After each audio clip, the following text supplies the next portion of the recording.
Pagi itu, suasana sekolah masih cukup sepi. Tapi terlihat di depan ruang ekstrakurikuler pecinta alam, ada beberapa siswa yang terlihat sibuk menyiapkan pendakian karena mereka akan melakukan observasi alam dan survival dasar. Ada Mia sedang mengecek isi tas carrier, lalu ada Rama sibuk melipat peta jalur pendakian, sedangkan Dita membawa kotak P3K dan senter cadangan. Sedangkan Vito terlihat paling semangat karena sejak lama ingin mendaki Gunung Buta. Sebelum berangkat, mereka berkumpul di lapangan sekolah untuk briefing terakhir. Guys, kalau kalian berada di gunung dan menemukan sungai deras, bagaimana cara kita mengetahui lebarnya? Ya tinggal diukur pakai meteran, Pak. Bagaimana kalau sungainya terlalu deras dan berbahaya untuk diseberangi? Gimana ya, Pak? Kalau kalian ingin mengetahui tinggi tebing atau pohon besar di tengah hutan, apa kalian harus memanjat dulu untuk mengukurnya? Tidak, Pak, bahaya banget kalau harus naik cuma buat ngukur. Di alam liar, banyak hal tidak bisa diukur secara langsung. Pendaki biasanya memakai perhitungan sederhana untuk memperkirakan jarak, tinggi, dan kemiringan medan. Jadi, kita bisa mengukur sesuatu tanpa harus mendatanginya langsung. Betul, dan hari ini kalian akan mencoba melakukannya sendiri selama ekspedisi. Setelah briefing selesai, mereka berangkat menuju kaki Gunung Buta menggunakan mobil sekolah. Di sepanjang perjalanan, Vito terus membicarakan puncak gunung. Sesampainya di pos pendakian, perjalanan dimulai dengan penuh semangat. Vito beberapa kali berhenti untuk memotret, sedangkan Mia masih terus memperhatikan bentuk lereng dan tebing di sekitar mereka. Ketika melintasi tebing gunung, mereka melihat sebuah bukit. Tiba-tiba muncul pertanyaan dari Rama. Wah, tinggi sekali bukit itu. Kira-kira tingginya berapa ya? Tapi bagaimana cara mengetahui tingginya tanpa harus memanjatnya? Untuk menghitung tinggi benda seperti bukit, pohon, atau gedung, kita bisa menggunakan trigonometri. Ayo merapat, Bapak jelaskan. Nah, anak, coba perhatikan lingkaran ini. Ada apa dengan lingkarannya, Pak? Dalam trigonometri, kita sering menggunakan segitiga siku-siku untuk membantu menghitung jarak, tinggi, atau sudut suatu benda.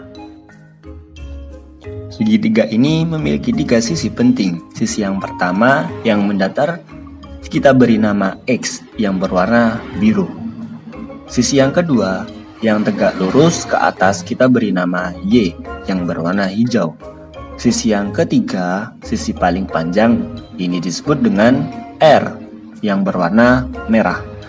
Karena segitiga ini adalah segitiga siku-siku, maka berlaku hubungan khusus yang disebut teorema Pitagoras. Nah, rumus dari teorema Pitagoras ini adalah X kuadrat ditambah Y kuadrat sama dengan R kuadrat. Artinya, kuadrat sisi samping ditambah kuadrat sisi depan akan sama dengan kuadrat sisi miring.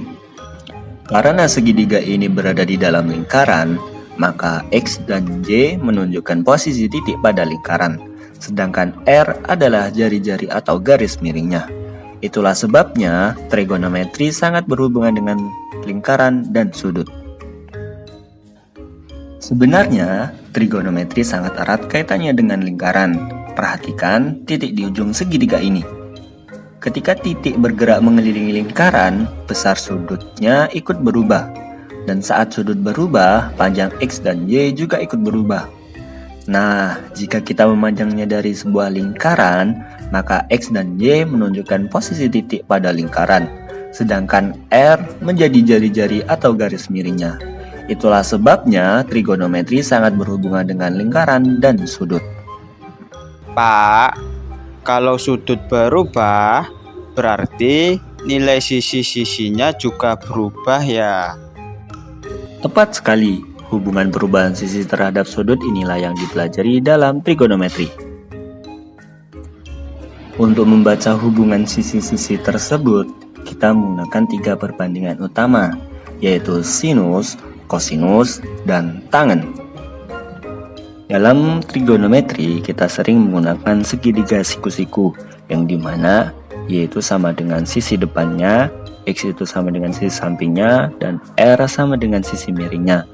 Kita misalkan alfa itu suatu sudut pada segitiga siku-siku, yang dimana sin alfa sama dengan Y per R, yang artinya sisi depan per sisi miring. Kemudian cos alfa sama dengan X per R, yang artinya sisi samping per sisi miring. Dan tan alfa sama dengan Y per X, yang artinya sisi depan per sisi samping. Oh, jadi sinus, kosinus, dan tangen sebenarnya digunakan untuk membandingkan sisi-sisi segitiga ya? Benar, karena itu saat kita mengetahui sudut dan salah satu sisi, kita bisa mencari sisi lainnya dengan lebih cepat. Sekarang coba perhatikan bukti di depan sana. Ketika kalian melihat puncak bukit, arah pandangan mata kalian akan mengarah ke atas. Sudut yang terbentuk antara garis mendatar dan arah pandangan ke atas seperti pandangan ramah disebut sudut elevasi. Berarti kalau melihat puncak pohon atau gedung juga termasuk sudut elevasi. Betul sekali, Mia. Orang lihat ke arah lembah. Ketika pandangan mengarah ke bawah, maka terbentuk sudut depresi.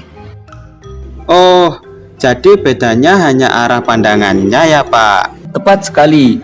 Walaupun situasinya berbeda, konsep segitiga siku-siku dan trigonometri tetap digunakan.